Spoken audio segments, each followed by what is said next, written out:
पति पत्नी और वो शिक्षाप्रद कहानी।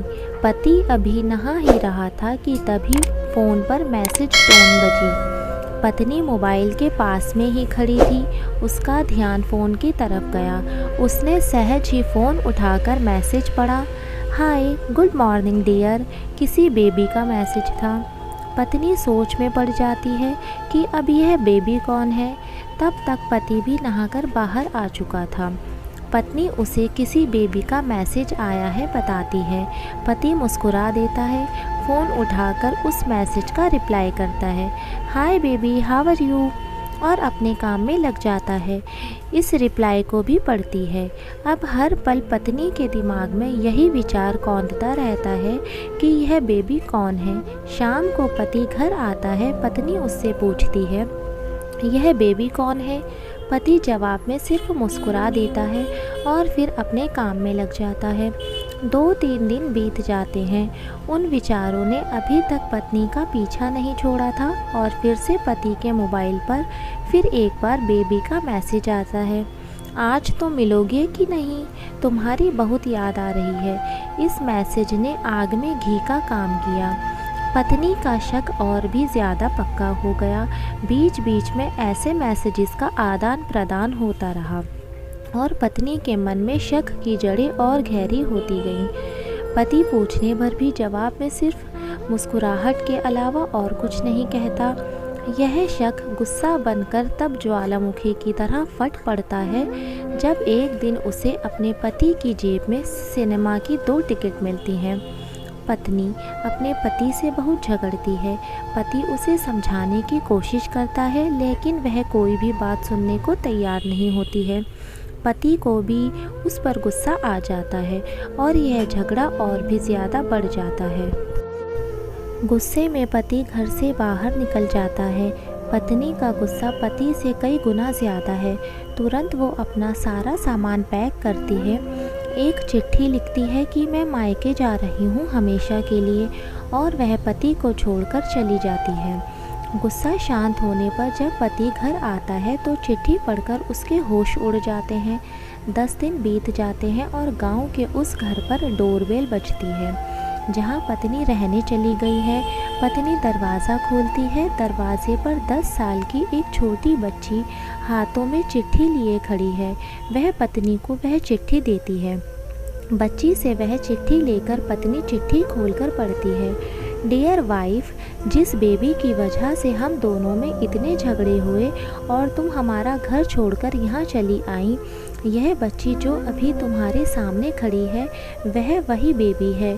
अनाथ आश्रम की एक प्यारी बच्ची। इसी के साथ मैं बातें करता था, सिनेमा जाता था। पहली बार जब तुमने बेबी के बारे में पूछा था तो मैंने जानबूझकर तुम्हें नहीं बताया था।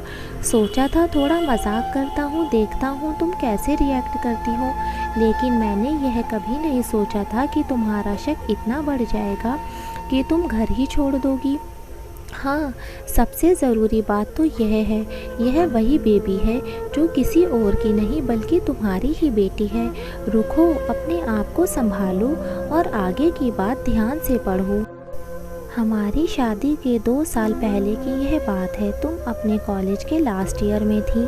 तुम्हारे प्रोफेशन में नोट्स लेने के बहाने तुम्हें बुलाया गया था और तुम्हें चाय में नशीली दवा खिलाकर ना करने वाला काम किया गया था। इसमें तुम्हारी कोई गलती नहीं थी, लेकिन कुदरत ने अपना काम किया और तुम्हारे पेट में इस बेबी को डाल दिया। काफ़ी प्रयास करने पर भी अबॉर्शन नहीं हुआ तो तुम्हारे घर वालों ने समाज के डर से तुम्हें 6 महीने तक ही घर में रखा। तुम्हारे पिताजी खुद एक डॉक्टर हैं, इसीलिए यह बिन मांगा बच्चा बड़ी आसानी से बिना किसी को कानो कान खबर हुए इस दुनिया में आया। भविष्य में तुम्हारी शादीशुदा ज़िंदगी में कोई प्रॉब्लम ना हो, इसीलिए तुम्हारे पिता ने इस बच्चे को गांव के एक अनाथ आश्रम में छोड़ दिया। यह बच्चा मतलब यही बेबी जो अभी तुम्हारे सामने है। अगर अभी भी विश्वास नहीं हो रहा तो इस बच्ची के गाल का वो तिल देख लो जो शायद तुमने उसे आखिरी बार रोते हुए देखा होगा, या फिर अपने पिताजी से पूछ लो। पत्नी जल्दी से उस बच्ची को पास में लेकर उसके गालों का तिल देखती है। उसका मन भर आता है, उसकी आंखों में आंसू आ जाते हैं, लेकिन अभी भी चिट्ठी बाकी है, इसीलिए वह आगे बढ़ती है। मुझे पता है अभी भी तुम्हारे मन में यह सवाल उठ रहा होगा कि यह सब मुझे कैसे पता। तुम्हें बता दूं कि यह सब तुम्हारे खुद के पिता ने ही अपने मन में उठ रहे पश्चाताप को शांत करने के लिए शादी के 1 महीने पहले मुझसे मिलकर सारी बात मुझे बताई थी। उन्होंने यह भी कहा था कि अगर मैं चाहूँ तो शादी से इनकार कर सकता हूँ। मैंने तो तुम्हें स्वीकार किया क्योंकि इस पूरी घटना में तुम्हारी कोई भी गलती नहीं थी और हमारी शादी हो गई। तुमने मुझे बहुत प्यार दिया, लेकिन तुम्हारे पिता से बेबी के बारे में जानने के बाद मैं उसे मिले बिना नहीं रह पाया। मैं बीच बीच में उससे मिलता था। उससे मिलना, उसके साथ समय बिताना मुझे अच्छा लगता था।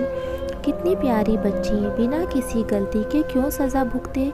बस इसीलिए मैं उसे थोड़ी सी खुशी देने की कोशिश करता था। बस मुझे इतना ही कहना था। अब अगर तुम फिर से अपने घर आकर मेरे साथ रहना चाहो तब अभी गैलरी में आ जाओ। तुम्हारा, सिर्फ तुम्हारा डियर पति। पत्नी बिना एक क्षण की भी देरी करे गैलरी में पहुंच गई और रास्ते में उसका पति खड़ा था। उसके चेहरे पर मुस्कान और आंखों में खुशी के आंसू थे। अगर आपको ये स्टोरी पसंद आई हो तो इसे लाइक करें, कमेंट करें, शेयर करें और हमारे चैनल को सब्सक्राइब करना बिल्कुल ना भूलें।